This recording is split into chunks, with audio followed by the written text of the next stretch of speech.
धनगर समाजाचे नेते गोपीचंद पडळकर आमच्यासोबत आहेत। सर, काय सांगाल? लक्ष्मण हाके यांचं उपोषण सुरू आहे ओबीसी समाजाच्या मागणीसाठी। आज राज्याच्या शिष्टमंडळासोबत आपण देखील चाललेला आहेत, काय आज तोडगा निघेल? काल राज्य सरकारच्या वतीनं माननीय तीन चार मंत्री महोदय म्हणजे संदीपान भुमरे साहेब पण अजून त्यांनी राजीनामा दिलेला नाही। माननीय गिरीश भाऊ, माननीय अतुल साहेब साहेब, माननीय उदय सामंत साहेब आम्ही तिकडे गेलो होतो। उपोषणकर्ते हाके सर आणि वाघमारे साहेब यांच्याशी चर्चा केली। त्यांनी काही मुद्दे दिले होते की सरकारबरोबर या विषयावरती आम्हाला स्पष्टता हवी आहे।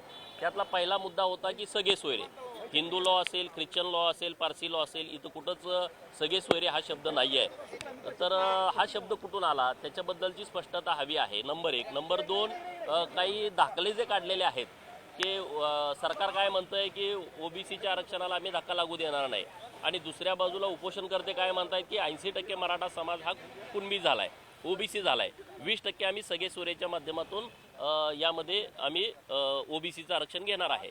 मग सरकारकडे आम्ही अशी म्हणणं मांडलं की यातलं नेमकं कोण खोटं बोलतोय? एक जण कुणीतरी खोटं बोलतोय, एक जण कुणीतरी खरं बोलतोय, तर त्याबद्दलची स्पष्टता हवी आहे। आणि म्हणून गेल्या 9 महिन्यामध्ये जेवढे कुणबी दाखले या राज्यामध्ये दिलेले आहेत त्याची श्वेतपत्रिका सरकारनं काढली पाहिजे।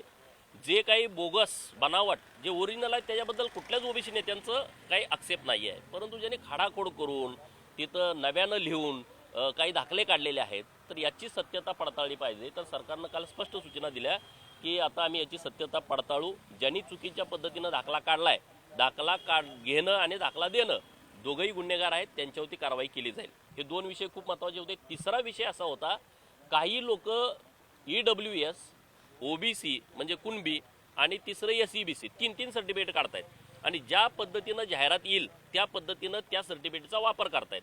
आणि म्हणून सरकारच्या ही बाब निदर्शनास आणून दिली की असं जर एकच व्यक्ती 3 दाखले जातीचे काढणार असेल, जात पडताळणी करून घेणार असतील आणि नोकऱ्यामध्ये जिथं कुठं संधी मिळेल तिथं जर वापरणार असतील तर याचं आधार लिंकिंग झालं पाहिजे की ज्याला तुम्ही दाखला देताय त्याला एकच दाखला मिळेल, म्हणजे दुबार तिबार ते होणार नाही। तर ती सरकारनं मागणी मान्य केली। दुसरा विषय, ओबीसींचे अनेक विषय आहेत आणि त्या विषयामध्ये सातत्यानं सरकारशी बोलणं होत नाही आणि म्हणून एक उपसमिती गठीत केली पाहिजे आणि त्याला कॅबिनेटचा दर्जा असतो, म्हणजे ओबीसीचा कुठलाही विषय आला तर परत ते सरकारकडे चर्चेला जाणार नाही, तर त्यालाही राज्य सरकारनं काल मान्यता दिलेली आहे। तर असे अनेक विषय आहेत की जे खूप चांगल्या पद्धतीनं सकारात्मक झालेत आणि सगळे सोयरेच्या बाबतीमध्ये सर्वपक्षीय बैठक 29 तारखेला संध्याकाळी ठेवली आहे सरकारच्या वतीनं आणि त्यामध्ये या उपोषणकर्त्यांना सुद्धा बोलावलेलं आहे। आणि समोरचे जे उपोषणकर्ते त्यांनाही आम्ही विनंती केली त्यांनाही बोलवून घ्या, म्हणजे एकदा महाराष्ट्रामधली जी सामाजिक घडी विस्कटलेली आहे ती घडी कुठंतरी एकदा व्यवस्थितपणे बसेल। कारण मराठा समाजाला सुद्धा माझी हात जोडून विनंती आहे की यात नेमकी सत्यता काय हे तुम्ही समजून घेतली पाहिजे। सगळे सोयरेच्या बाबतीमध्ये किंवा कुणबी दाखले किती दिले तर तुम्ही सुद्धा सरकारकडे मागणी केली पाहिजे की आतापर्यंत तुम्ही किती दाखले दिलेले आहेत।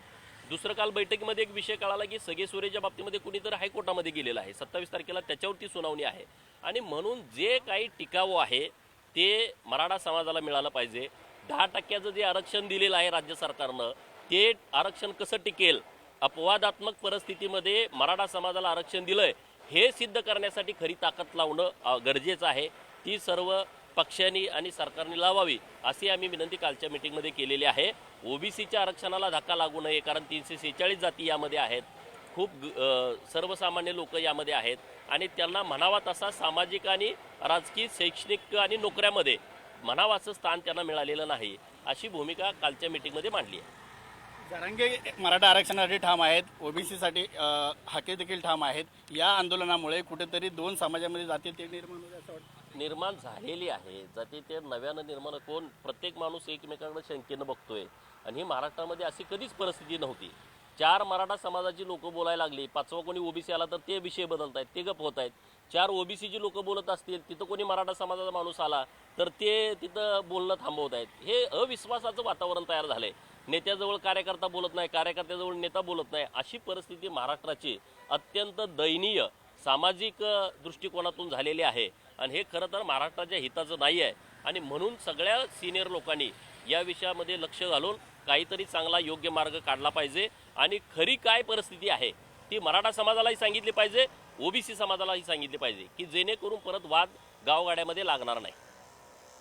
ओबीसी समाजाला जे मंडल आयोगाने आरक्षण दिलेलं आहे ते आरक्षण पूर्णतः खोटं असल्याचा आरोप देखील जरांगे पाटलांनी केला. बघा, हा फार मोठा विषय आहे. मंडल आयोगानं अनेक आयोग या देशामध्ये आले, राज्य सरकारचे वेगवेगळे आयोग आले. मंडल आयोगानं खूप अभ्यास करून आरक्षण दिलेलं आहे. जर कोणाला डाऊट असेल तर त्यांनी चॅलेंज करावं या विषयावरती.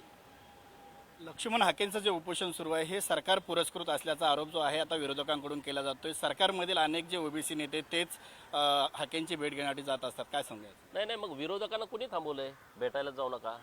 शरद पवारांना जरांगेंना भेटायला जायला काय सरकारने सांगितलं होतं का? रोहित पवाराला जाऊन तिथं काड्या घाल, ती भानगडी सगळ्या कर, सरकारनं सांगितलं होतं का? अशी परिस्थिती नाही आहे. आज जी बाजू ओबीसी समाजाची आहे ती संविधानाला धरून बाजू आहे. सगळे सोयरे हा विषय कुठंच येत नाही असं सगळ्या नेते मंडळींचं मत आहे. आणि सगळे सोयरे जर तुम्ही आणलं तर हे एस सीमध्ये लागू होईल, हे एस टीमध्ये लागू होईल. आज तुम्ही ज्या मराठा समाजाची लोकांना तुम्ही फसवताय, ज्या आंदोलनकर्त्यालाही माझी विनंती आहे की तुम्ही मला एक सगळे सोयरे आल्यानंतर सगळ्याला दाखला मिळणार आहे, तर दाखला मिळणार आहे का तसा? हे याबद्दल तुम्ही स्पष्टता द्यायला पाहिजे. जर कुणबी नोंद सापडली आणि मराठा समाजाच्या प्रत्येक माणसाला तुम्ही दाखला देणार आहे, तर माझा प्रश्न असा आहे की या महाराष्ट्रामध्ये बेरड, बेडर आणि रामोसी हे तीन एकच जाती आहेत, पण त्यांची नावं वेगवेगळी आहेत. त्यांचे रक्ताचे संबंध आहेत, लग्न एकमेकाशी होतात. बेरड आणि रामोसी हा एन टीमध्ये येतो आणि बेडर हा एस सीमध्ये येतो. मग जर तुम्ही सगळे सोयरीची अंमलबजावणी केली तर मग रामोसी समाजाला आणि बेरड समाजाला तुम्ही एस सीचे दाखले देणार का? म्हणजे तुम्ही नुसतं मराठा समाज आणि ओबीसीचं नाही आहे, हा एस सीचा पण मोठा विषय आहे. हे सगळं नीटपणे समजून घेतलं पाहिजे. कैकाडी समाज हा विदर्भामध्ये एस सीमध्ये आहे आणि पश्चिम महाराष्ट्रामध्ये मराठवाड्यामध्ये तो एन टीमध्ये आहे. मग विदर्भातला कैकाडी समाज हा पश्चिम महाराष्ट्रातला आणि मराठवाड्यातला एकमेकाचा पाहुणा आहे. मग त्यांना तुम्ही एस सीचा दाखला देणार का? आमचे उत्तमराव जानकर धनगर समाजाचे आहेत आणि त्यांच्याकडे एस सीचा दाखला आहे. उत्तमराव तर सगळ्यांचे पाहुणे आहेत. मग उत्तमरावचा एस सीचा दाखला तुम्ही सगळ्या धनगरांना देणार का? ह्या फार मोठा गुंता होऊ शकतो. सरकारनं सुद्धा हा विषय गांभीर्याने घेतला पाहिजे आणि मला वाटते कालच्या मीटिंगमध्ये सरकारनं हा विषय गांभीर्याने घेतलेला आहे. त्यामुळं कुणाची फसवणूक होऊ नये, संभ्रम राज्यामध्ये निर्माण होऊ नये, त्याबद्दलची स्पष्टता सर्वच पक्षांनी घेतली पाहिजे. आता उद्या 29 तारखेला मीटिंग आहे, सगळ्या पक्षाची भूमिका कळणार लोकांच्या समोर की काय भूमिका आहे सगळ्या पक्षांची. हे होते गोपीचंद पडळकर. सगळे सोयरे हा विषय कुणालाही लागू होत नाही. तो जर ओबीसीना लागू झाला, मराठ्यांना लागू झाला, तर तो एस सी आणि एस टीला देखील लागू होते. यातून कुणाचीही फसवणूक होऊ नये आणि येणाऱ्या जी बैठक असेल या बैठकीमध्ये मात्र हा विषय नक्कीच मार्गी लागेल असा विश्वास या ठिकाणी गोपीचंद पडळकर यांनी व्यक्त केलेला आहे. कॅमेरा पर्सन नितीन खरातसह मी संजय गडदे, साम टीव्ही न्यूज, मुंबई. देश विदेशातील प्रत्येक घडामोडींचे लाईव्ह अपडेट मिळवण्यासाठी आता साम टीव्हीच्या सर्व सोशल मीडिया प्लॅटफॉर्मला लाईक, फॉलो आणि सबस्क्राईब करा. तसंच सर्व नोटिफिकेशनसाठी बेल आयकॉन प्रेस करायला विसरू नका.